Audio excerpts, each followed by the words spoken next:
Dictation शुरू होगा 10 second बाद।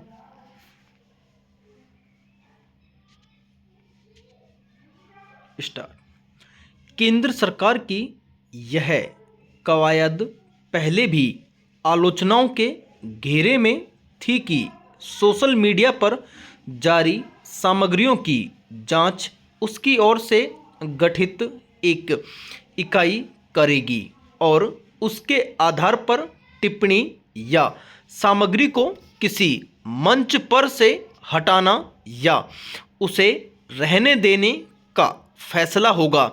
इस संबंध में सरकार ने बुधवार को तथ्य जांच इकाई लागू करने के लिए अधिसूचना भी जारी कर दी थी, मगर उसके एक दिन बाद ही सुप्रीम कोर्ट ने सरकार की उस अधिसूचना पर फिलहाल रोक लगा दी।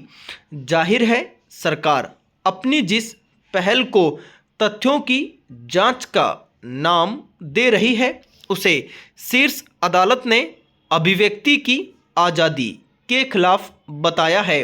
हालांकि इस मसले पर अभी बम्बई हाई कोर्ट में अंतिम फैसला आना बाकी है, मगर सुप्रीम कोर्ट ने सरकार की अधिसूचना पर रोक लगाने की जरूरत को रेखांकित करते हुए कहा कि अनुच्छेद 3 की वैधता को चुनौती में गंभीर संवैधानिक प्रश्न शामिल हैं और बम्बई हाई कोर्ट द्वारा अभिव्यक्ति की आज़ादी और अभिव्यक्ति पर नियमों के प्रभाव का विश्लेषण जरूरी था।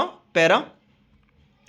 आज अभिव्यक्ति के मंचों का स्वरूप जिस तरह बदला है और अलग अलग तरीकों से अपनी बात कहने की कोशिश की जाती है, सरकार ने तथ्य जांच इकाई से संबंधित जो अधिसूचना जारी की थी, उसके मुताबिक वह इकाई सोशल मीडिया के विभिन्न मंच मसलन फेसबुक, इंस्टाग्राम आदि पर डाली गई सामग्रियों की निगरानी कर सकती है और किसी जानकारी को फर्जी और गलत बता सकती है। अगर वह तथ्य जांच इकाई किसी सामग्री पर आपत्ति जताती है तो सोशल मीडिया के संबंधित मंच को न सिर्फ उसे हटाना होगा बल्कि उसके इंटरनेट पते यानी URL को भी प्रतिबंधित करना होगा। सवाल है कि सरकार के मातहत काम करने वाली एक एजेंसी आखिरी तौर पर यह कैसे तय करेगी कि कोई सामग्री गलत या सही है? क्या ऐसे में उसके मनमाना रवैया अख्तियार कर लेने और सोशल मीडिया पर जारी किसी टिप्पणी या राय की सुविधाजनक तरीके से व्याख्या करके सही या गलत करार देने की आशंका नहीं पैदा होगी? पैरा।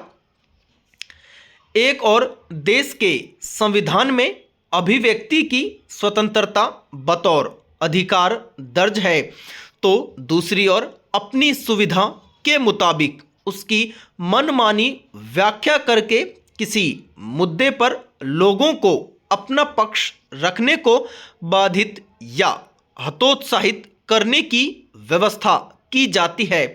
यूं भी अगर सोशल मीडिया पर कोई व्यक्ति अपनी राय जाहिर करता है तो उसकी सच्चाई तय करने का अधिकार किसी सरकारी एजेंसी के हाथों में केंद्रित क्यों होनी चाहिए? सही है कि इंटरनेट पर फर्जी सूचनाओं का संजाल भ्रामक धारणाओं का निर्माण करता है, मगर ऐसा किसी भी पक्ष की ओर से किया जा सकता है। इसे लेकर जागरूकता का प्रसार किए जाने की जरूरत है कि लोग किसी सूचना के सच या झूठ होने को लेकर सजग रहें और खुद पड़ताल करें। मगर किन्हीं हालात में यह व्यवस्था लागू की ही जाती है तो उसके नतीजों का अंदाजा लगाना क्या इतना मुश्किल है? क्या इसके स्वतंत्र अभिव्यक्ति या विरोध की आवाज को दबाने के औजार में तब्दील हो जाने की स्थितियां नहीं पैदा होंगी? कहीं भी लोकतंत्र तभी जिंदा रहता है जब वहां पक्ष और विपक्ष के बीच अलग अलग मसलों पर बहसें होती हैं और अभिव्यक्ति की आज़ादी के साथ विमर्श होता है। इस लिहाज से देखें तो तथ्य जांच इकाई के मसले पर सुप्रीम कोर्ट का रुख जरूरी और स्वागत योग्य है।